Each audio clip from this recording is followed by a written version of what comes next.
No último dia 22 de abril, uma piscina de 25 metros de comprimento e 3 de largura colapsou em um edifício de luxo em Vila Velha, Espírito Santo. Foi um acontecimento incomum, uma vez que o colapso ocorreu de forma instantânea, separando abruptamente o fundo do reservatório dos seus apoios laterais. Nesse vídeo, vamos analisar ponto a ponto de todos os vídeos e imagens disponíveis na internet para tentar entender as razões que levaram a essa ruptura. Quero deixar claro que esse vídeo não tem o intuito de laudar os acontecimentos, afinal, isso só é possível numa análise presencial e muito mais detalhada. Mas como sempre aqui no canal, procuro trazer uma análise preliminar dos fatos, para que assim possamos aprender com esses acontecimentos. Eu sou o engenheiro Felipe Rodrigues, especialista em estruturas e fundações, e você está no canal da Engenharia.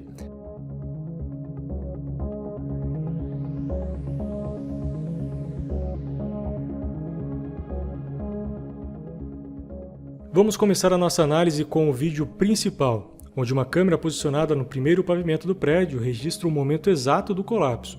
Reparem que a ruptura da piscina acontece em menos de 1 segundo, onde a laje do fundo da piscina simplesmente se separa em toda a sua extensão. Para termos uma ideia de carga, vamos considerar que essa piscina tenha uma profundidade média de 1,20 m. Como a massa da água é de 1 kg para cada litro, a sobrecarga dessa laje é de aproximadamente 1.200 kg por metro quadrado. Isso sem considerar as cargas permanentes de peso próprio da laje, revestimentos e impermeabilização, por exemplo, ou até mesmo as cargas dinâmicas de pessoas utilizando o espaço. Essa carga não é nada de absurdo para uma estrutura como essa, porém, o fato dela ser uma piscina elevada aumenta o seu nível de complexidade. Analisando as imagens, podemos notar algumas informações importantes. A primeira delas é o fato das vigas laterais estarem praticamente intactas, ou seja, apenas o fundo sofreu pelo colapso. Além disso, o fundo caiu em uma peça sólida, sem demonstrar nenhum tipo de deformação transversal, o que mostra que, apesar de sim ter havido algum erro, não foi de dimensionamento da laje e nem das vigas em si, e sim da ligação entre esses dois elementos. Por mais que os seus elementos principais estejam dimensionados de forma correta, em teoria, pelo menos em seus vãos, acredito que as ancoragens dessas armaduras não tenha sido o suficiente para resistir aos esforços. Nesse tipo de estrutura, as ancoragens podem ser executadas de várias formas, porém, uma das mais eficazes é a ancoragem em nó, onde as armaduras principais do vão da laje são armadas de modo a gerar uma volta em um maciço de concreto. Esse procedimento, além do cálculo correto do comprimento de ancoragem, garante que as tensões de tração que serão dissipadas pelas barras possam ser transferidas para as vigas de apoio. Nessa piscina, não é possível ver um número suficiente de barras que garantisse essa ancoragem. Uma prova disso é o rompimento dos estribos da viga. Isso mostra que os esforços e trações das barras transversais foram absorvidas somente pelos estribos, gerando um rompimento abrupto da laje que compunha o fundo da estrutura. Uma analogia que pode ser feita para entender a importância da ancoragem: a ancoragem feita como mostrado nas imagens é o equivalente a você tentar vencer um cabo de guerra com um carro segurando a corda apenas com 2 dedos. Outra coisa que pode ter acarretado essa ruptura é uma oxidação das armaduras. Nessas imagens, conseguimos visualizar, nos pontos de ruptura dos estribos, que existe uma coloração alaranjada, característica de um processo de oxidação. A estrutura, que já tinha uma taxa baixa de armadura, ao sofrer uma redução de seção das ferragens no processo de oxidação, pode ter rompido em algum ponto específico, gerado um efeito em cadeia, até culminar no colapso total do fundo da estrutura. Ainda mais considerando que no ano passado, a piscina foi interditada por 3 meses para reparos em um vazamento. Como o tratamento da água é realizado com produtos químicos como o cloro, que é altamente corrosivo, uma umidade gerada por esse vazamento pode ter sido a causa da oxidação acelerada das armaduras.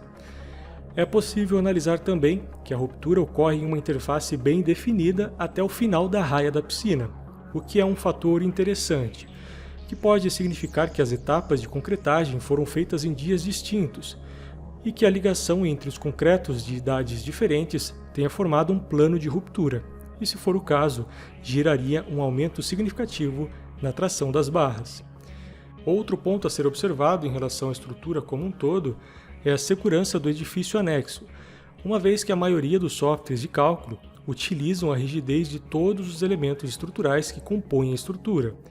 Ou seja, A inércia fornecida pela piscina pode ter influência direta no restante dos elementos estruturais, servindo desde um elemento de travamento entre os pavimentos até um elemento de distribuição ou dissipação de tensões entre lajes, vigas e pilares dos pavimentos superiores.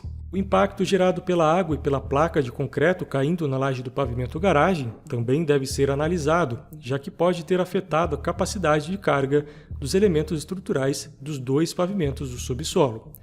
Com isso, a minha análise do ocorrido, feita única e exclusivamente através das imagens apresentadas nesse vídeo, é que houve algum erro na ligação e quantidade de barras do fundo da piscina nas vigas de apoio. E esse erro pode ter ocorrido em qualquer uma das etapas, projeto ou execução.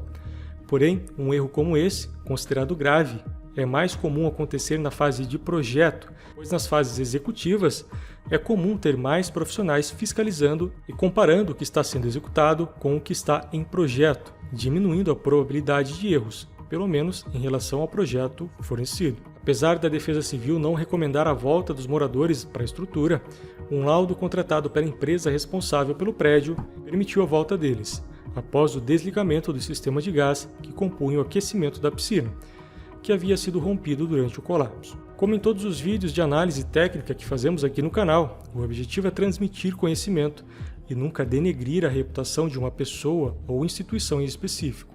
Até porque todos nós, engenheiros ou não, somos passíveis de erros. Por isso, nada melhor que tentar evitá-los, nem que para isso precisemos aprender com os erros de terceiros.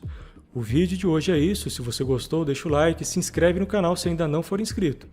E eu te aguardo num próximo vídeo. Valeu!